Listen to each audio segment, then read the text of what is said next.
Now, the first thing, though, that we have to do is to get our perspectives with some background.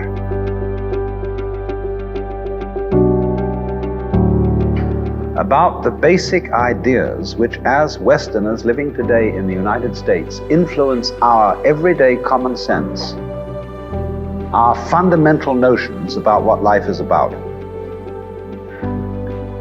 And there are historical origins for this, which influence us more strongly than most people realize.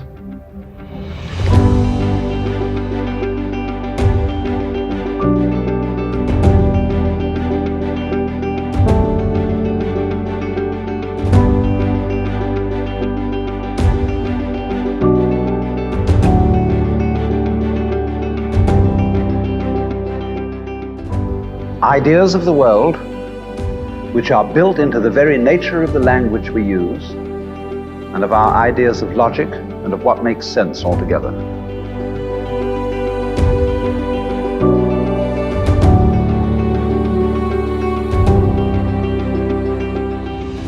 And these basic ideas I call myth, not using the word myth to mean simply something untrue, but to use the word myth in a more powerful sense.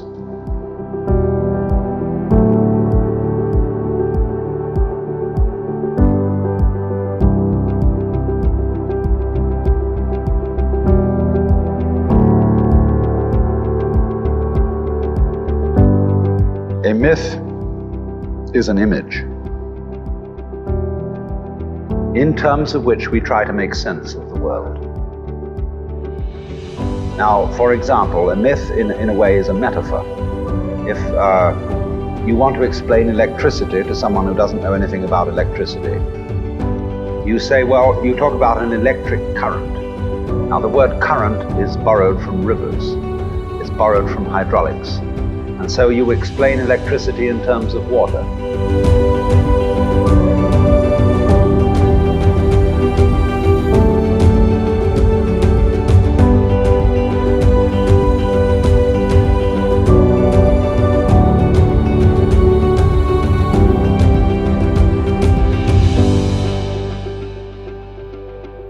Now, electricity is not water. It behaves actually in a different way, but there are some ways in which the behavior of water is like the behavior of electricity, and so you explain it in terms of water.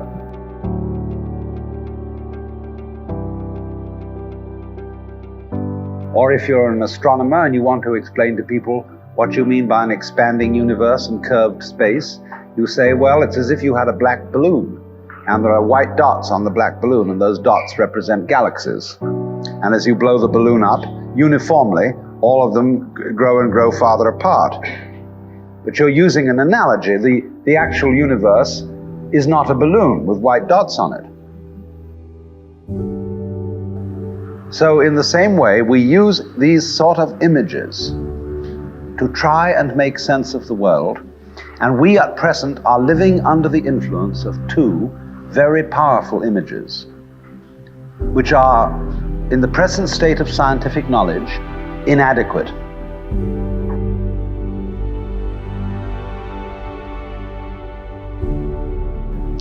And one of our major problems today is to find an adequate, satisfying image of the world. Well, that's what I'm going to talk about. And I'm going to go further than that, not only what image of the world to have, but how we can get our sensations and our feelings in accordance with the most sensible image of the world that we can manage to conceive.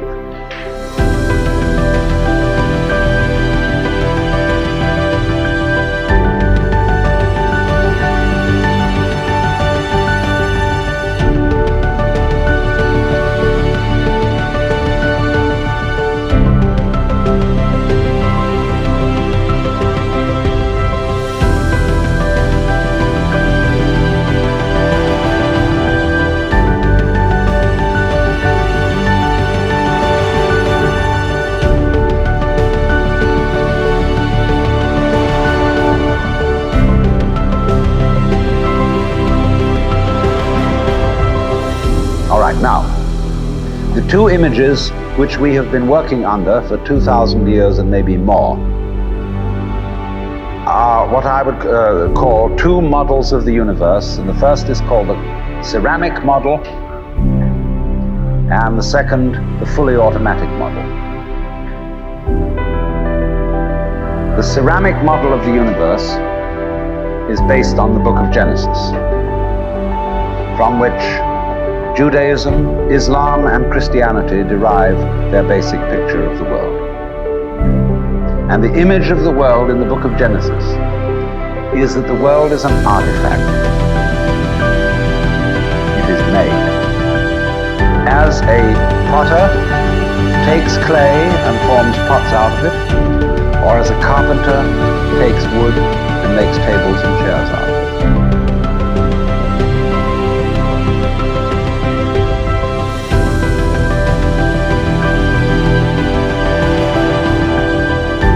Don't forget, Jesus is the son of a carpenter, and also the son of God.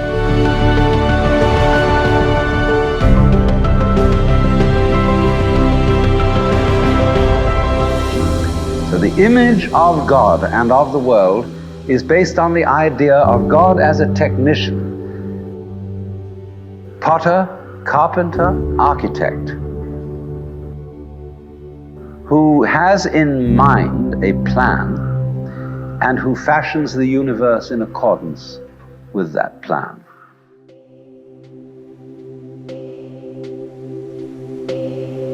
So basic to this image of the world is the notion, you see, that the world consists of stuff, basically.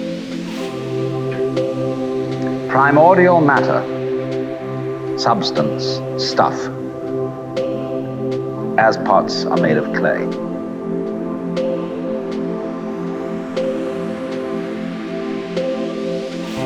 Now, clay by itself has no intelligence.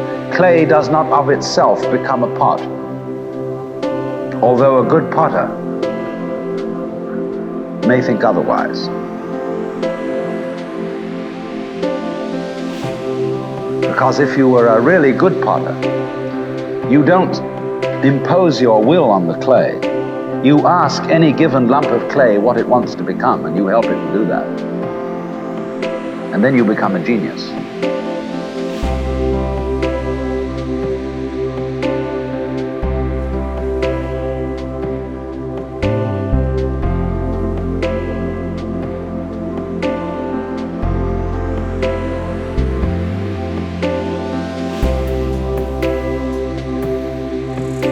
The ordinary idea I'm talking about is that simply clay is unintelligent, it's just stuff, and the potter imposes his will on it and makes it become whatever he wants.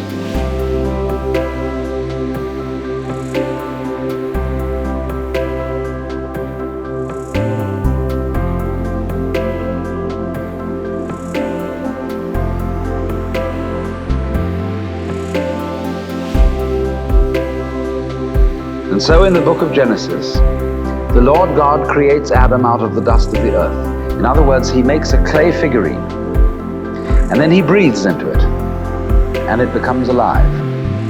Because the clay becomes informed. By itself it is formless, it has no intelligence, and therefore it requires an external intelligence and an external energy to bring it to life and to put some sense in it.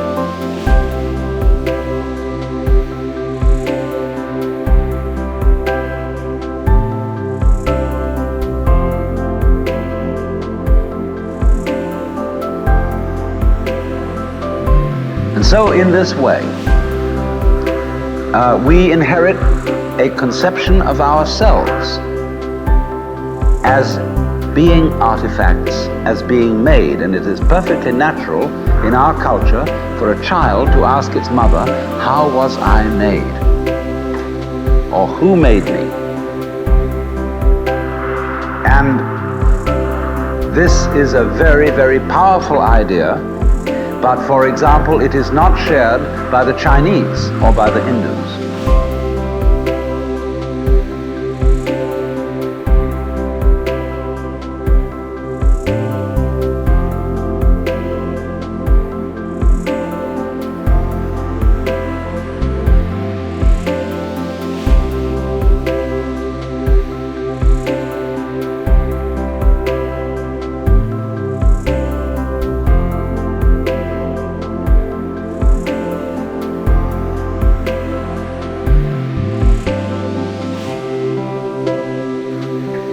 A Chinese child would not ask its mother, "How was I made?" A Chinese child might ask its mother, "How did I grow?" Which is an entirely different procedure from making.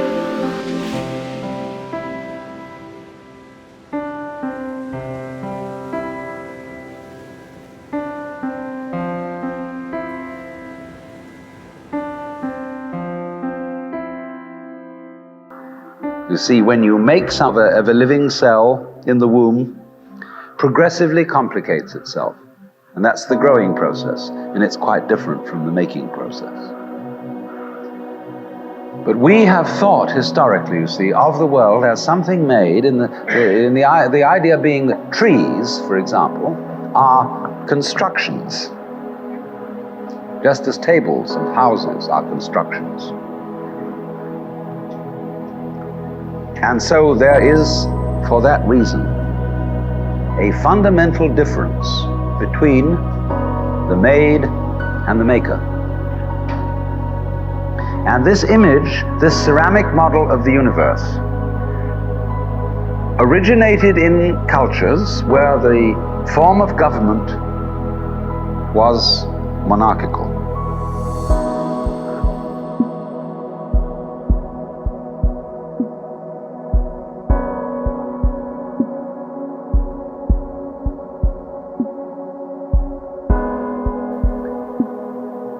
And where, therefore, the maker of the universe was conceived also at the same time in the image of the king of the universe. King of kings, Lord of lords, the only ruler of princes, who dost from thy throne behold all dwellers upon earth. I'm quoting the Book of Common Prayer.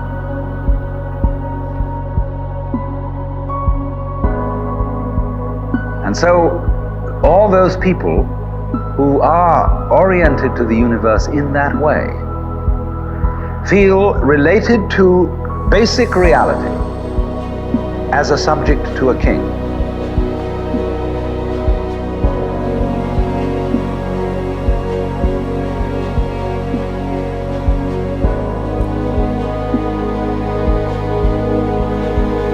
And so they are on very, very humble terms in relation to whatever it is that works all this thing.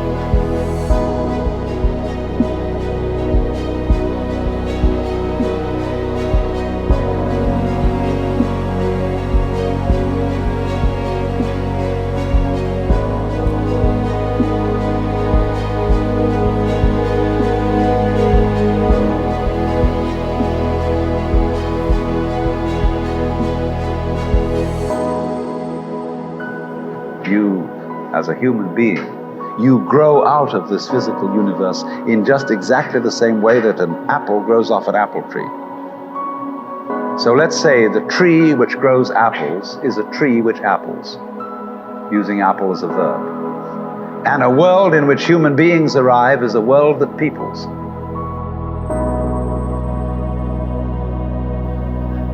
And so the existence of people is symptomatic of the kind of universe we live in.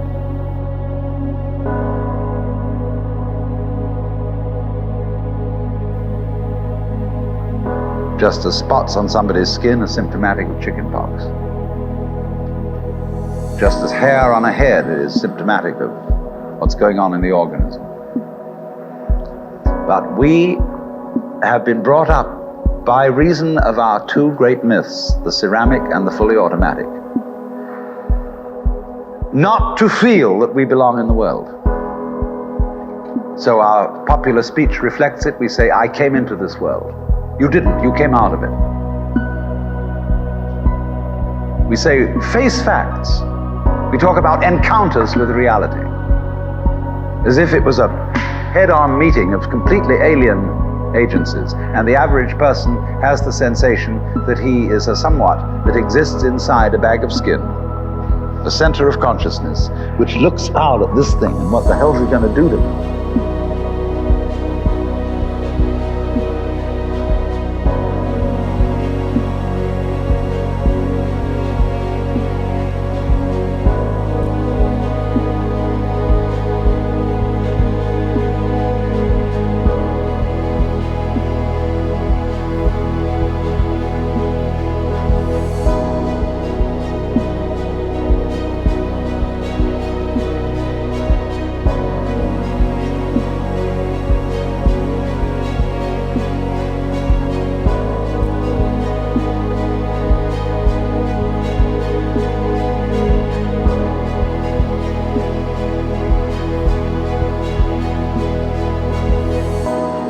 see?